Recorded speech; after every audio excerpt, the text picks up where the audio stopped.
Hello everyone, I welcome you all for the today's session of Daily Current Affairs. How are you all? I hope you guys are doing well. So, before we begin with our session, let me give you an overview of our session. तो पहले हम important days की तरफ देखेंगे, then कुछ MCQs को करेंगे और आज 70th नेशनल फिल्म अवार्ड्स के जो विनर्स हैं उनका भी डिक्लेरेशन है वो भी हम देखेंगे and at the end of the session कुछ अपॉइंटमेंट्स को भी देखेंगे. बहुत कॉम्प्रिहेंसिव सा ये सेशन रहेगा, एंड तक जुड़े रहिएगा. एंड ये सेशन सभी एस्पिरेंट्स के लिए, चाहे आप एसएससी के लिए प्रिपेयर कर रहे हो, यूपीएससी के लिए प्रिपेयर कर रहे हो, स्टेट पीसीएस एग्ज़ाम हो और railways, insurance, judiciary, for that matter जहाँ पे भी करंट अफेयर्स आएगा आपके लिए सेशन बहुत ही हेल्पफुल प्रूव होगा. ठीक है, सो शेयर करते रहिएगा, लाइक बटन पे भी प्रेस करिएगा, बेल आइकन पे भी प्रेस करिए ताकि आने वाले क्लासेस की नोटिफिकेशन आपको टाइम टू टाइम मिलती रहे. ठीक है, तो पहले इंपॉर्टेंट डेज़ की तरफ चलते हैं. 6 अक्टूबर यानी कि कल हमारा सेशन नहीं आता है, तो ये एक इम्पॉर्टेंट डे था तो मैंने इंक्लूड कर लिया. तो 6 अक्टूबर के दिन वर्ल्ड सेरेब्रल प्लासी डे मनाया जाता है. क्या होता है सेरेब्रल प्लासी में? जो अफेक्टेड पार्ट्स होते हैं आपके बॉडी के, जहाँ पे ये बीमारी होती है, तो उसमें बहुत ही टाइटनेस और स्टिफनेस आ जाती है, आप बेंड नहीं हो सकते हो प्रॉपरली. ठीक है, और जो आपके मूवमेंट्स होते हैं वो कोऑर्डिनेटेड नहीं होते हैं. ठीक है, आप पहले बात कहते हो उसके रिगार्डिंग, फिर उसका एक्शन करते हो. ठीक है, तो कोऑर्डिनेशन नहीं होता है हैंड मूवमेंट्स में और बैलेंस करने में भी डिफ़िकल्टी होती है. ठीक है, तो ये सारे कुछ सिम्टम्स हैं सेरेब्रल प्लासी के. ठीक है, तो इसी के बारे में अवेयरनेस क्रिएट करने के लिए 6 अक्टूबर के दिन ये मनाया जाता है. ठीक है, अब आ जाते हैं आज के इम्पॉर्टेंट डेज़ की तरफ. तो 7 अक्टूबर के दिन हम मनाते हैं World Day for Decent Work. ठीक है, यानी कि वर्क प्लेस पे अब जो वेजेस से रिलेटेड हैं, हमें अच्छे खासे वेजेस मिले. लेबर जो कोई भी वहाँ पे काम कर रहा है तो उन्हें अच्छा लेबर जो है उनका वेजेस मिले, उनको अच्छी सैलरी मिले, उसके लिए अवेयरनेस क्रिएट करने के लिए ये डे मनाया जाता है. ट्रेड यूनियंस जो हैं ग्लोबली, जो संगठनाएं होती हैं ट्रेड से रिलेटेड, वो इस डे को सेलिब्रेट करते हैं.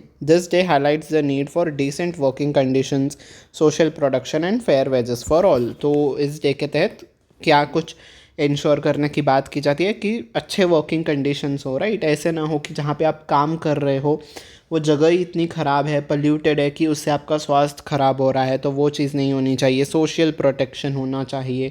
ठीक है, जैसे कि आपका इंश्योरेंस वगैरह हो गया, फैमिली इंश्योरेंस हो गई आपकी. ठीक है, और फेयर वेजेस होने चाहिए कि आप जितना काम कर रहे हो उसके रिकॉर्डिंग आपको सही से पैसे मिल रहे हैं या नहीं. ठीक है, तो बस इसी के लिए अवेयरनेस क्रिएट करने के लिए डे मनाया जाता है. इस बार की थीम क्या है? Workers deserve peace and democracy. ठीक है, तो ये इस बार की थीम है, याद रख लेना आप. ठीक है जी. नेक्स्ट, आज ही के दिन जो है 7 अक्टूबर 1708 में जो है गुरु गोबिंद सिंह जी, जो कि 10वें सिख गुरु हैं, उन्होंने जो है इस दुनिया से आज जो है वो इस दुनिया को उन्होंने अलविदा कहा था. He founded Khalsa and also finalised and declared Guru Granth Sahib as the eternal Guru after his death. तो इनके डेथ के बाद जो है अब सिख कम्युनिटी के जो गुरु हैं वो हैं गुरु ग्रंथ साहिब जी. ठीक है, तो गुरु ग्रंथ साहिब जी ही अब हमेशा अनंत काल तक वही रहेंगे, इनके सिख कम्युनिटी के गुरु. ठीक है, तो जैसे हर एक रिलीजियस कम्युनिटी का एक होली सेक्रेड बुक होता है, जैसे हिंदूज़ के लिए भगवत गीता, मुस्लिम्स के लिए कुरान, वैसे ही सिख कम्युनिटी के लिए गुरु ग्रंथ साहिब जी हैं. और यही जो हैं ये इनके लिए बुक नहीं है, ये इनके गुरु ही हैं. ठीक है, तो इन्हीं को आगे हमेशा के लिए गुरु माना गया है. ठीक है, तो इन्होंने ही डिक्लेयर किया था, गुरु गोबिंद सिंह जी ने ही, कि 10th गुरु यानी कि ये खुद थे. इसके बाद जो भी होंगे गुरु ग्रंथ साहिब जी होंगे हमेशा हमेशा के लिए सिख कम्युनिटी के गुरु. ठीक है, तो बस ये कुछ इन्फॉर्मेशन थी आपको इस डे से रिलेटेड बतानी थी. ठीक है, एक दो एमसीक्यूज़ को कर लेते हैं, फिर नेशनल फिल्म अवार्ड्स की तरफ हम लोग आगे बढ़ लेते हैं. What does the new multi coloured logo for Mahakumbh 2025 unveiled by the Uttar Pradesh chief minister Yogi Adityanath symbolise. तो chief minister of Uttar Pradesh Yogi Adityanath ji ने जो है महाकुंभ मेला, जो कुंभ मेला होने वाला है 2025 का, उसका इन्होंने लोगो जो है उसका अनावरण कर दिया है, उस वो लोगो क्या दिखाता है, ठीक है, एक मैसेज है उस लोगो में, क्या छुपा हुआ मैसेज है। Correct answer is option number B, religious and economic prosperity. तो आप अगर आपसे क्वेश्चन आएगा कि महाकुंभ मेला जो है उसका लोगो किसने अनवील किया, तो योगी आदित्यनाथ जी ने अनवील किया, ठीक है। कुछ की पॉइंट्स को देख लेते हैं। तो कहाँ पे होगा कुंभ मेला, प्रयागराज में होगा, ठीक है। और लोगो फीचर्स द अमृत कलश एज द सेक्रेड वेसल, तो एक कलश दिखाया गया है, मैंने उसकी इमेज भी ऐड कर दी है, आपको दिखा दूंगा मैं। और ये जो है बहुत रिलीजियस और इकोनॉमिक एस्पेक्ट्स को दिखाता है, ठीक है। मैंने पिक्चर इसलिए ऐड की है ताकि आपको समझ में आ जाए, बिकॉज फोटोजेनिक मेमोरी होती है ह्यूमंस की। तो नेशनल फिल्म अवार्ड्स में भी मैंने सभी अवार्ड्स के लिए जो है फ़ोटोज़ ऐड कर दी हैं ताकि आपको याद हो, ठीक है। तो ये जो है सर्व सिद्ध कुंभ, ठीक है, तो प्रयागराज में होगा, ये आपका लोगो है और ये उस वेसल की कलश की बात की जा रही है, ठीक है। तो कुछ कुंभ मेले के बारे में देख लेते हैं। कुंभ मेले को जो है यूनेस्को ने रिकॉग्नाइज़ किया है as an intangible cultural heritage of humanity. तो यूनेस्को ने कुंभ मेले को ये उपाधि दी है, क्या है, intangible culture heritage of humanity. तो एक कल्चरल हेरिटेज है ह्यूमैनिटी के लिए, यूनेस्को ने इसको ये उपाधि दी है। And regarded as the world's largest peaceful gathering of pilgrims, तो जो पिलिग्रिम्स आते हैं, जो तीर्थ यात्री होते हैं, उनका सबसे लार्जेस्ट, दुनिया में सबसे बड़ा ये मेला है, ठीक है। और मोटो क्या है, सर्व सिद्धि प्रदह कुंभ, ठीक है, ये संस्कृत वर्ड है आई गेस, तो ये उनका मोटो है कुंभ मेले का, ठीक है। तो देखो कितनी अच्छी बात है ना, यूनेस्को ने भी इसको रिकॉग्नाइज़ किया हुआ है, राइट, तो कितना इम्पोर्टेंट हो जाता है। तो इस पॉइंट को भी आप याद रखिएगा, ठीक है जी। Next, what type of system VSHORADS and who developed it, तो ये जो सिस्टम का ये नाम है, तो इसको किसने डेवलप किया है और ये किस टाइप का सिस्टम है, ये आपसे पूछा गया है। Correct answer is option number B, ये एक man portable air defence system है, जो कि एक जगह से दूसरी जगह, पोर्टेबल इज़ एक जगह से दूसरे जगह पे जो है हम शिफ्ट कर सकते हैं। और इसको डेवलप किया है रिसर्च सेंटर इमारात ने, ठीक है। तो इन्होंने जो है इसको डेवलप किया है। अब ये डिफेंस वाले एस्पिरेंट्स आपके लिए this news become super important, सभी के लिए तो है ही, आपके लिए दिस बिकम्स इम्पॉर्टेंट। तो कुछ इंपॉर्टेंट पॉइंट्स मैंने इंक्लूड करे हैं जो कि आपको हेल्प करेंगे एग्जामिनेशन में। तो DRDO के अंदर ही एक इनका रिसर्च जो है विंग आता है, जिसका नाम हमने इमारत पढ़ा था, वो DRDO के अंदर ही आता है। तो उन्होंने इसको जो है बनाया है, और इसको जो टेस्टिंग था 4th generation very short range air defence system है, ठीक है। तो ये जो हमने VSHORDAS पढ़ा, इसका जो है फुल फॉर्म है very short range air defence system, ठीक है। और कहाँ पे ये टेस्ट किया गया, पोखरण राजस्थान में ये टेस्ट किया गया। 3 टेस्ट्स कंडक्ट किए गए और हाई स्पीड टारगेट्स को ये अचीव कर पाता है नहीं, उसका टेस्टिंग किया गया था, ठीक है।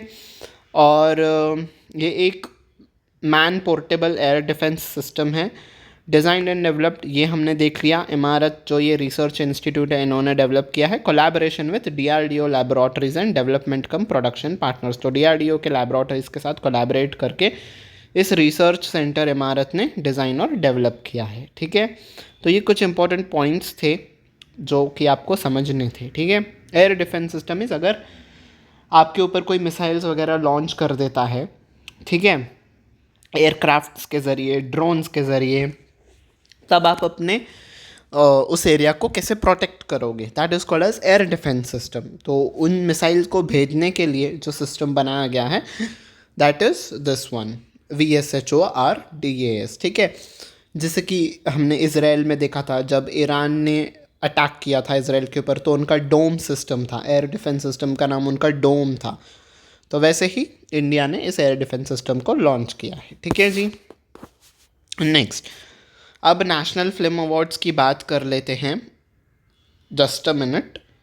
यस, तो 70th एडिशन हो रहा है नेशनल फिल्म अवार्ड्स का, ठीक है। और कहाँ पे होगा, 8 अक्टूबर से ये होने वाला है 2024, यानी कि कल जो है ये अवार्ड्स प्रदान किए जाएंगे। कहाँ पे होगा, विज्ञान भवन न्यू दिल्ली में होगा, ठीक है।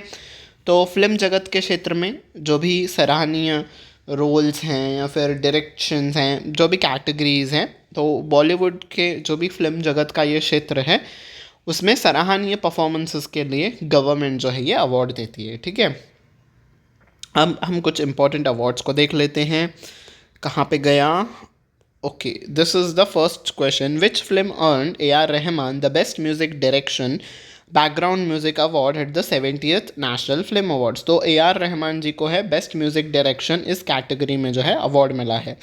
उनको किस फिल्म के लिए ये अवार्ड मिला है, मतलब इन्होंने उस फिल्म में जो है अपना म्यूज़िक डायरेक्शन दिया है, तो इन्हीं के तहत, यानी कि जो भी सॉन्ग्स बने हैं इन्हीं के डायरेक्शन के तहत बने हैं, तो किस फिल्म के लिए इनको ये अवार्ड मिला है आपसे पूछा गया है। Correct answer is option number B, Ponniyin Selvan part 1। ठीक है, B will be your answer. तो पिक्चर याद रखनी है आपको। ठीक है, next, which song earned Arijit Singh the best playback singer male award at the 70th Filmfare awards? तो नेशनल फिल्म अवार्ड्स जो हो रहे हैं 70th, इसमें अरिजीत सिंह जी को कौन सा अवार्ड मिला है? बेस्ट प्लेबैक सिंगर का। ठीक है, मैंने क्वेश्चंस के फॉर्म में इसलिए इंक्लूड किया है ताकि आपको याद रहे। ठीक है, अब मैंने ए आर रहमान और अरिजीत सिंह का इमेज ऐड नहीं किया बिकॉज वो बहुत ही वेल नोन पर्सनालिटीज़ हैं, उनके इमेज को ऐड करना इतना इम्पोर्टेंट मुझे नहीं लगा बिकॉज वो सबको पता है कि वो कैसे दिखते हैं, कौन है, राइट।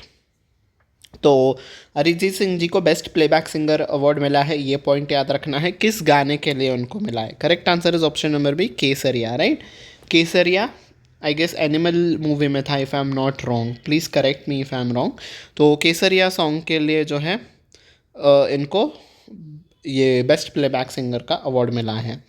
वॉज इट केसरी और which one? Brahmastra, if I am not wrong, या Brahmastra, not Animal. I think Kesariya में Ranbir Kapoor and Alia Bhatt were featured, या ब्रह्मास्त्र फिल्म थी, not this one. Okay, next, best popular film का अवार्ड किसे मिला है? Providing wholesome entertainment winner. तो कौन सी फिल्म ने होलसम एंटरटेनमेंट दिया है? Correct answer is option number not option, तो यहाँ पे ऑप्शन तो है ही नहीं। ओके, कांतारा, जो कि एक कन्नड़ा मूवी है जिसको डायरेक्ट किया है ऋषभ शेट्टी जी ने। ठीक है, तो बेस्ट पॉपुलर फिल्म जिसने होलसम एंटरटेनमेंट दिया है वो अवार्ड किसको मिला है? कांतारा फिल्म को, जो कि एक कन्नड़ा मूवी है।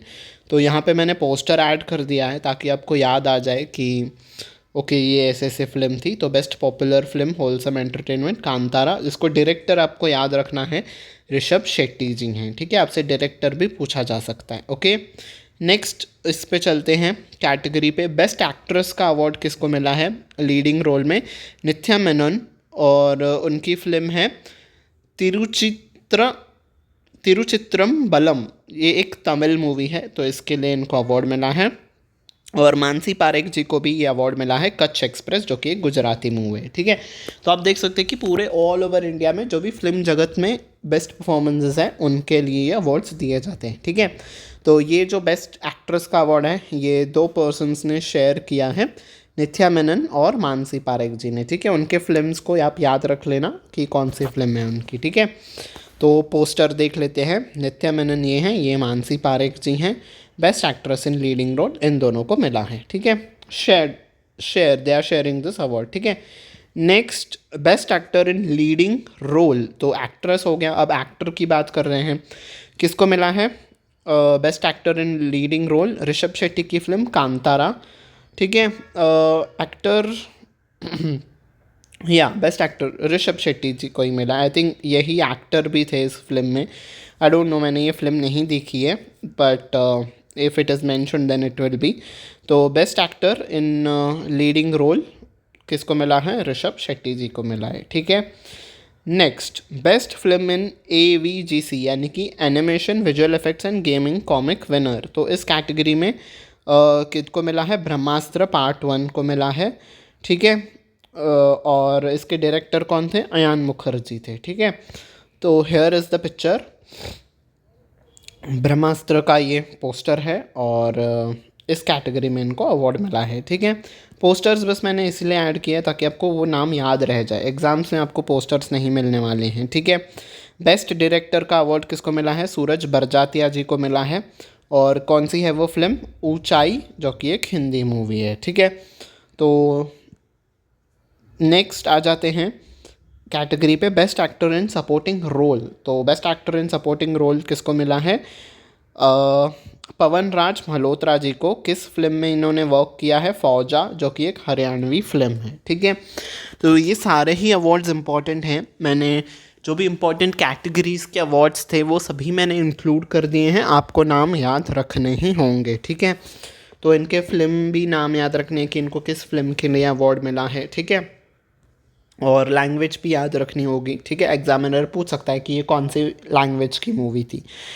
तो सब कुछ जो भी पॉइंट्स आपको बताए जा रहे हैं वो याद रखने हैं अच्छे से। ठीक है, best actress in supporting role किनको मिला है? मीना गुप्ता जी को। और नीना गुप्ता जी ने किस फिल्म में काम किया था? ऊंचाई में। ठीक है, जो कि बेस्ट डायरेक्शन का अवार्ड भी मिला था सूरज बरजातिया जी को, उसमें सपोर्टिंग एक्ट्रेस के तौर पे नीना गुप्ता जी को अवार्ड मिला है। ठीक है, अब अगली न्यूज़ की तरफ आते हैं। नेशनल फिल्म अवार्ड्स तो हो गए ख़त्म। तो गांधी जयंती के दिन जो है खादी भवन जो कैनॉट प्लेस न्यू दिल्ली में है, इन्होंने रिकॉर्ड सेल्स का जो है वो बनाया है रिकॉर्ड। रुपीज़ 2 करोड़ से भी ज़्यादा जो है प्रोडक्ट्स, इतने अमाउंट के जो है प्रोडक्ट्स इन्होंने सेल किए हैं। ठीक है, तो 2021 में जो है 1 करोड़ का कुछ अराउंड इन्होंने सेल्स किए थे, और अब 2 करोड़ का इन्होंने इस बार सेल्स किया है गांधी जयंती पे। ठीक है, खादी से बने हुए प्रोडक्ट। तो not very important news, but बहुत सारे वेबसाइट्स पे ये फ्लोट हो रहा था, तो एक बार देख लेना चाहिए। ठीक है, अब अपॉइंटमेंट्स के तरफ हम लोग चल देते हैं। संजीव कुमार सिंगला जो कि प्रेजेंट एम्बेसडर हैं इंडिया टू इज़राइल, तो अब इनका जो है रिप्रेजेंटेशन चेंज करके इनको अपॉइंट किया गया है next ambassador of India to France. तो इंडिया के एम्बेसडर के तौर पे फ्रांस में अब कौन होंगे? संजीव कुमार सिंगला जी। ठीक है, ये पोजीशन रिक्त हैं, जब आगे अपॉइंटमेंट होगी तो इसका भी आपको बता दिया जाएगा। ठीक है, ये आईएफएस ऑफिसर हैं 1997 बैच के। ठीक है, नेक्स्ट अजीत विनायका गुप्ते, ये आईएफएस ऑफिसर हैं, ये भी 1991 बैच के। ये एट प्रेजेंट इंडिया के एम्बेसडर थे इजिप्ट के लिए, अब इनका भी अपॉइंटमेंट कर दिया गया है as ambassador of India to Germany. ठीक है, तो ये भी एक अपॉइंटमेंट है अजीत विनायका गुप्ते जी। ठीक है, तो नेम्स याद रख लीजिएगा, Ajit Vinayaka Gupte ji India's ambassador to Germany, और Sanjeev Kumar Singla India's ambassador to France. ठीक है जी, ये एक न्यूज़ आ रही है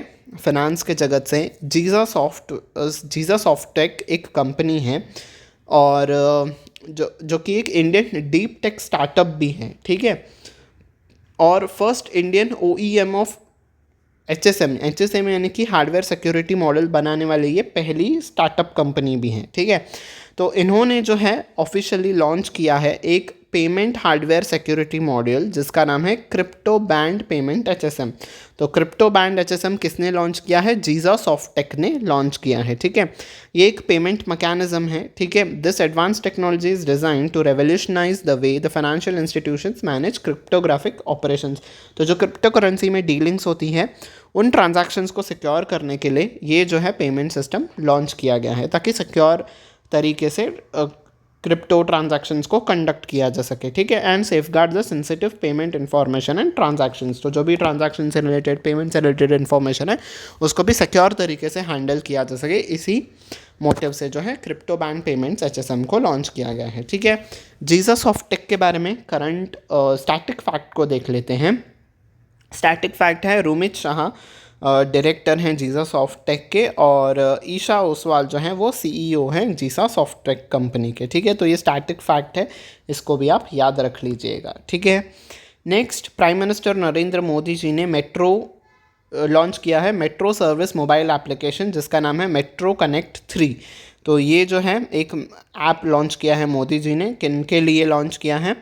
जो मुंबई मेट्रो है, मुंबई के कम्यूटर्स के लिए, उनके लिए ऐप लॉन्च किया है। ठीक है, इस ऐप में इंफॉर्मेशन दी जाती है about the station facilities, accessibility options, near by services in English, Hindi और मराठी। तो इन तीनों लैंग्वेजेस में इंफॉर्मेशन दी जाती है, और बाकी भी जो भी आपका ग्रीवियंस मैनेजमेंट है, एड्रेसिंग कंसर्न, कनेक्टिविटी प्लानिंग और ability to report lost items instantly, ये सारे सब कुछ आप इस ऐप से कर सकते हो। ठीक है, तो बस आपको याद रखना है कि पीएम मोदी जी ने मेट्रो कनेक्ट 3 मुंबई के कम्यूटर्स के लिए लॉन्च किया है। ठीक है, नेक्स्ट अपॉइंटमेंट आ रहा है सनथ जयसूर्या जी, जो कि फॉर्मर श्रीलंका के बैट्समैन थे, उनको अपॉइंट किया गया है full time head coach of Sri Lanka men's team. तो श्रीलंका के मेंस टीम के अब नए हेड कोच कौन होंगे? सनत जयसूर्या, जो कि एक श्रीलंका के पहले बैट्समैन भी थे, ठीक है।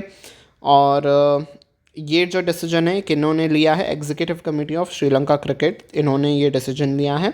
1 अक्टूबर से लेके 31 मार्च 2026 तक ये हेड कोच बने रहेंगे, ठीक है। तो हेयर इज़ द पिक्चर, ये है आपके सनत जयसूर्या जी, ठीक है, well known batsman from Sri Lankan team, ठीक है। Next, former Indian goalkeeper PR Shrijesh has been appointed as the director and mentor of Delhi franchisee SG Pipers। तो PR श्रीजेश जो हैं वो मेंटर बन गए हैं किसके? SG पाइपर्स के। एक बेसिकली ये टीम है जो कि इंडियन हॉकी इंडिया लीग में खेली जाती है, ठीक है, और दिल्ली की ये फ्रेंचाइज टीम है। तो इसके जो हैं अब मेंटर के तौर पे PR श्रीजेश जी को अपॉइंट किया गया है, ठीक है। ये हैं आपके PR श्रीजेश जी। फ़ोटोज़ बस मैंने इसलिए डाला है कि फ़ोटोजेनिक मेमोरी आपकी बहुत स्ट्रांग होती है, तो आप याद रखोगे, ठीक है।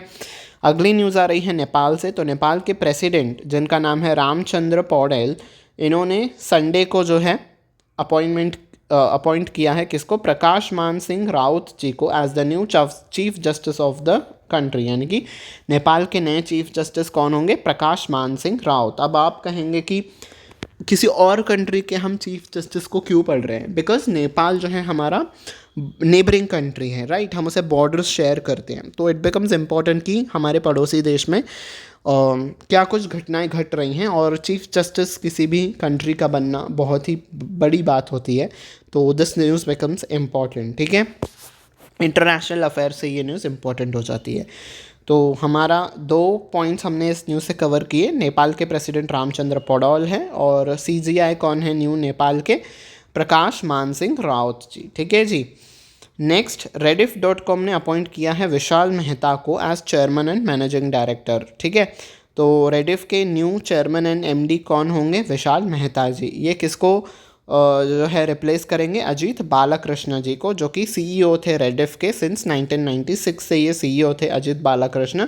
अब जो है विशाल मेहता इनको रिप्लेस करेंगे, बस इतनी सी बात है, ठीक है। नेक्स्ट न्यूज़ आ रही है जो नियोल टाटा जी लीड करते हैं, नियोल टाटा द्वारा लीड किया गया एक ब्रांड है जिसका नाम है जूडियो ब्यूटी। इनका ये न्यू सेगमेंट आ गया है। आपने जूडियो सुना होगा, जो कि एक क्लोथिंग ब्रांड है, राइट, आपने स्टोर्स देखे होंगे अपने सिटी में जूडियो के। अब इन्होंने ब्यूटी सेगमेंट में भी अपना ब्रांड लॉन्च किया है। बेसिकली ये टाटास का ही एक ब्रांड है, जूडियो ब्यूटी। बेसिकली इसमें अब कॉस्मेटिक्स से रिलेटेड आपको प्रोडक्ट्स मिलेंगे, ठीक है।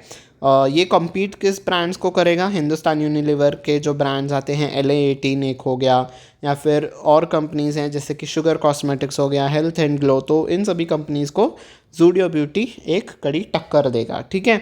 बिकॉज हमने देखा है कि अपैरल्स के सेगमेंट में जब हम देखते हैं जूडियो को, तो रिलेटिवली जो रेट्स होते हैं वो इकोनॉमिकल हैं, थोड़े कम होते हैं अदर ब्रांड्स के कंपैरिजन में। तो कॉस्मेटिक्स में भी अब शायद ऐसा ही होगा कि आपको कम रेट्स पे और ज़्यादा प्रोडक्ट्स मिलेंगे, ठीक है। तो जूडियो ब्यूटी लॉन्च हो चुका है, ठीक है जी। So that was the last piece of news for the day. I hope you have liked the session. If you have liked it, don't forget to hit on the like button. Don't forget to share it with your friend. Also subscribe button पे press कर देना, bell icon पे भी press कर देना, ताकि आने वाले क्लासेस की नोटिफिकेशन आपको टाइम टू टाइम मिलती रहे। On this note, I take your leave until we meet next time. Take very good care of yourself. Bye bye everyone.